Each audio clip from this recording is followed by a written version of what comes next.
All right, let's get started.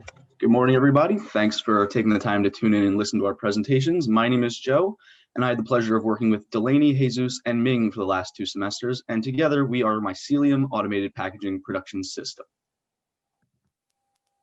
So what's the big problem at hand?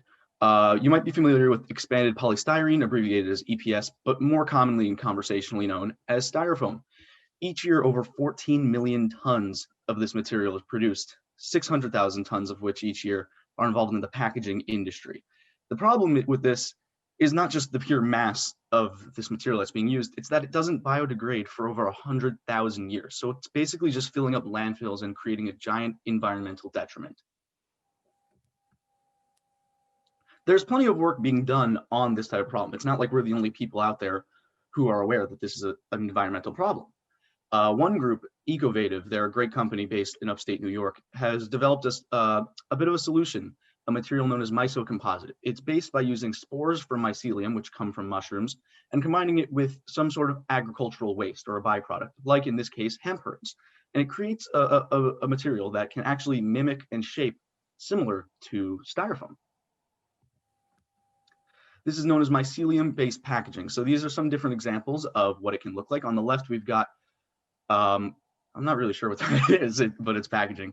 On the center, we've got some cornerstone, and on the right, we actually have a wine bottle case, which shows that it's a very versatile material. It can take various different shapes depending on how you mold it and how you build it. There's still something missing, though. You know, you might think, well, it's great. We have this product, it exists, but you don't see it anywhere. Why isn't it being used? There's no large-scale implementation going on for this product. The costs are far too high because of the small scale production of it. In fact, Ecovative works mostly on a produce to order basis, which results in extremely high production costs. So it's not attractive for any big, large scale usage. And that's where we come in. MAPPS, we're mapping our way to a greener future. What we've done over the last 2 semesters is we've run some experiments, we've done some simulations, we've even built a small scale prototype, and we've combined it all into some cost analysis to produce some sort of idea of whether or not it would be feasible to use this material to replace styrofoam in certain regards, and whether it be a cost-friendly alternative. So one of our biggest questions that we're looking to answer in substituting styrofoam is, can we trust this mycocomposite material? Is it really a great substitute for styrofoam? So we conducted a couple different experiments to validate that question. Mingyu and I really focused kind of on this component, although we did work together as a group. So one of the experiments that we ran to test the material was drop testing.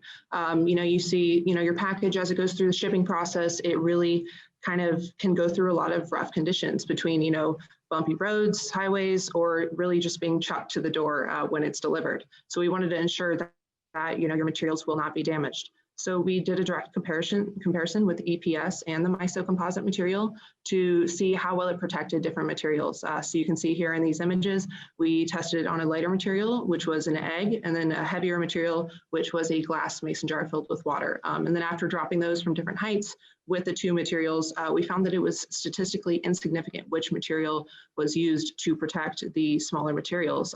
So we found that, in comparison to specifically EPS and styrofoam, mycocomposite will protect your items during shipment.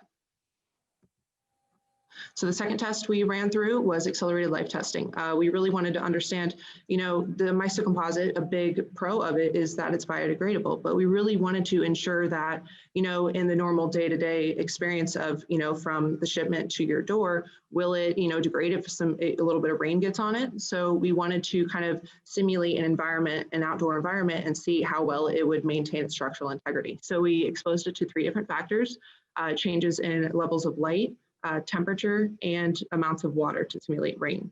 So through those different testing, we found that it does degrade a bit, measured through changes in mass, but it's slowly. It's not significant enough to point that it would degrade in that shipment process. So you can see in a couple of pictures here our process that was simulated in an at-home environment.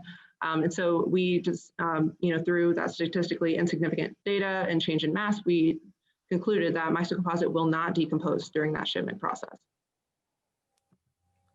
The next question looking to adopt mycocomposite should ask is, can we afford this product?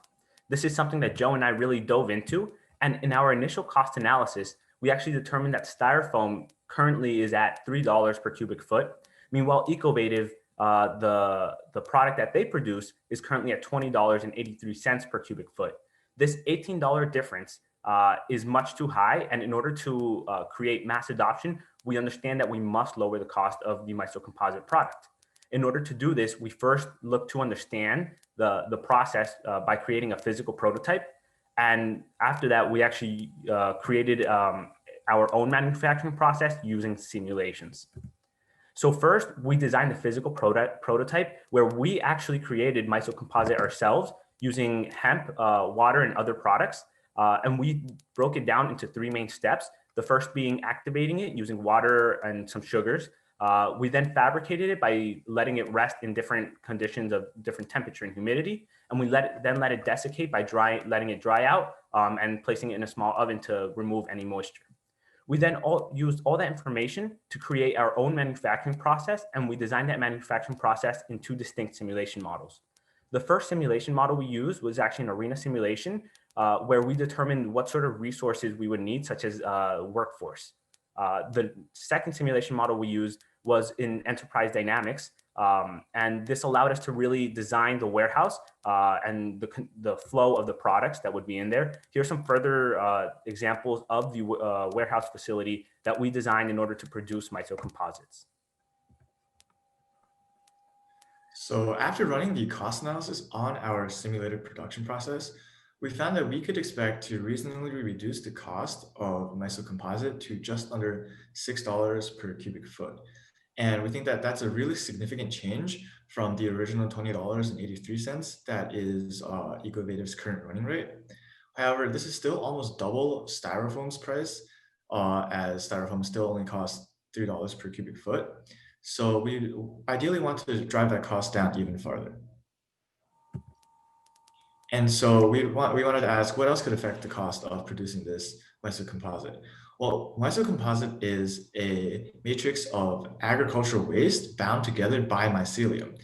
And currently, both Ecovative and us during our experimentation and testing for consistency, we used hemp herds as our agricultural waste. But hemp herds are actually on the quite expensive side for agricultural waste. And we think that Ecovative chose this filling because they are targeting a more niche, custom-made, smaller market.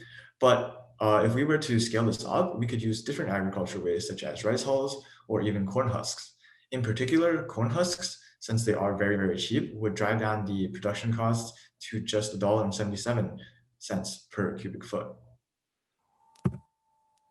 So in conclusion, Mycocomposite performs very well versus Styrofoam in protecting packages during shipping. And it can be a financially feasible alternative to Styrofoam, but just not with the current used hemp filling. So thanks for watching our presentation, and we're open to any questions you might have.